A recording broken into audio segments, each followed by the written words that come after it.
Laptop and desktop PC graphics perform differently despite having the same names. Let's compare Nvidia RTX 2060 performance between a laptop and desktop to see what the differences are in games and applications. Let's start off by checking out the differences in specs between the desktop and laptop 2060. They're very similar for the most part, same amount of CUDA cores and memory. The key difference is the power limit. The desktop option has a higher TDP, which is possible due to cooling being less of a restriction when compared to the smaller space of a laptop. More power equals more heat, so the laptop runs with a lower power limit, and more power results in more performance with higher clock speed. For the laptop, I'll be testing with a Clevo chassis, the MetaBox Prime AI here in Australia, Electronics THIC 15 in the US, or XMG Apex 15 in Europe. This has the highest power limit 2060 you can get in a laptop, so expect different results with a lower 80 or 90 watt laptop 2060. What's more interesting is that this laptop uses the AM4 socket and has a desktop Ryzen 7 3700X processor inside. This has allowed me to do a somewhat fair comparison, as I've tested my desktop PC with the same 3700X CPU and Gigabyte 2060. There is a difference in the memory though. Most DDR4 3200 laptop memory runs at CL22, while CL16 is more common for the desktop side. Rather than trying to match these, I've left them as is, as I feel it best represents the differences you'd see between laptop versus desktop. Both setups were tested with the same version of Windows and Nvidia drivers, so let's get into the results. Red Dead Redemption 2 was tested using the game's benchmark tool. I've got the desktop PC shown by the red bars and laptop shown by the purple bars below. I've also tested all setting presets available, which are arranged on the left with the lowest at the bottom and highest up top. As expected, the desktop was faster at all settings, with a 22% higher average frame rate at Ultra, but this was the biggest difference seen out of all games tested. Battlefield 5 was tested in campaign mode by running through the same section of the game on both laptops. This is a more middle of the pack result compared to other games that we'll check out, with the desktop PC 2060 coming out 15% ahead of the laptop 2060 with the highest Ultra setting preset. Shadow of the Tomb Raider was tested with the game's benchmark. There's less of a difference at the lower setting levels, as presumably the game is less GPU heavy there, less than a 4% lead from the desktop system, while it was then again 15% faster at the highest setting preset. Control was tested by walking through the same part of the game on both machines, and as more of a GPU heavy title, the desktop PC was 21% faster than the laptop at max settings. At the request of a Patreon member, I've also compared results with RTX enabled, and again a similar 20% boost to average FPS at high settings. And then when we enabled DLSS, the desktop was around 17% faster at high settings. Ghost Recon Breakpoint was tested with the game's benchmark, and the difference at max settings was close to the average out of all games tested, so middle of the road difference with a 15% boost to average FPS at the ultimate preset. Borderlands 3 was also tested using the game's benchmark tool, and there was an above average difference this time, with the desktop system 21% higher in average FPS when compared with the laptop. Apex Legends was tested in the World's Edge map running through the drill site on both machines. Although we're seeing one of the smallest differences out of all games tested, it's not that far behind, with the desktop PC almost 14% higher in average frame rate when maxed out. The Division 2 was tested using the game's benchmark tool, and again there was a 14% boost to average FPS on the desktop system with max settings. Monster Hunter World was tested running through the main town in the same manner on both machines. The laptop was a little ahead at low settings, but at higher levels, which are likely more GPU heavy, the desktop pulls out in front, where its 1% low is close to the average on the laptop. Rainbow Six Siege was tested with the game's benchmark tool using Vulkan. Like many other games, Ultra settings was around 14% faster on the desktop system. Metro Exodus was also tested using the game's benchmark, and at the highest extreme preset, the desktop was about 14% faster, though with the RTX settings enabled, the gap narrows in much more. The Witcher 3 actually saw a bigger difference at the lower setting preset, where the desktop was 16% ahead in average FPS. Then at the highest Ultra setting preset, the desktop was 14% ahead, though 1% low was much closer this time. Assassin's Creed Odyssey was tested using the game's benchmark, and the difference at max settings was just a little below the average out of all games, around a 14% boost from the desktop. Far Cry New Dawn was also tested with the game's benchmark tool, and this game saw the smallest difference out of all titles tested, with the desktop less than 9% faster than the laptop at Ultra settings. In terms of overall improvement, on average over all of these games, the RTX 2060 in the desktop was performing nearly 16% better in terms of average FPS. As you can see, the performance difference can vary a fair bit between games. Tests that depend more on CPU power tend to be towards the bottom with less of a difference, while GPU-heavy games like Control are up the top. It's worth noting that when I previously compared the 1660 Ti in a laptop and desktop, I saw a 15.5% difference there. So on average, we're basically looking at the same differences between the 2060 too. Outside of gaming, I've also got some 3D Mark results, and the desktop was around 26% higher in the Firestrike graphics score and 14% higher for TimeSpy. Although temperatures obviously aren't a fair comparison due to the different form factors, interestingly the desktop was just 1 degree warmer, and this was despite the cooling system drawing 42% more power from the wall when under the same GPU-only stress test. And this is a result of the TDP differences. This results in a clock speed bump for the desktop system, though it's not that large compared to the extra power required. Laptops generally have shared heat pipes between CPU and GPU too, so with both under load, the desktop would have an advantage as thermals aren't directly tied together by the same cooling solution. Now for some content creator workloads. I've tested DaVinci Resolve with the Puget Systems benchmark, and the desktop was scoring almost 10% higher than the laptop. Adobe Premiere was also tested with the Puget Systems benchmark, and the difference is less pronounced here, with the desktop scoring just 4% higher than the laptop. When we look at raw export times though, Premiere did seem to gain a little more improvement with the desktop, completing nearly 12% faster.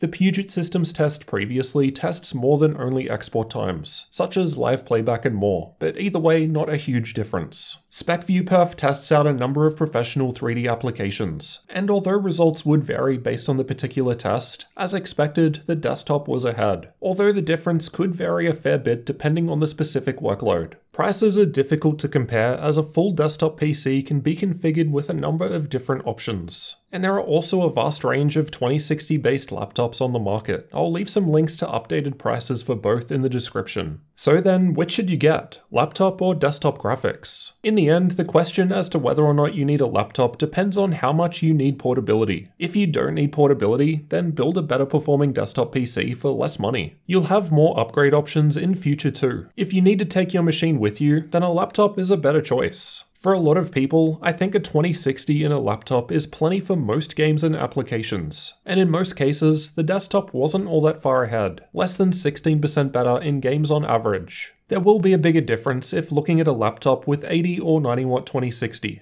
and most laptops don't have a 3700X desktop processor inside. So while I've aimed to somewhat fairly compare laptop and desktop GPUs, results would also differ with a more average laptop processor. Let me know if you want to see the differences between a 2070 laptop and desktop in the comments, and I can look into doing that one too. The power limit differences between those ones is larger, so I'm guessing there will be a bigger difference. But yeah, let me know if you're interested. And if you're new to the channel, then don't forget to subscribe for future comparisons and tech videos like this one.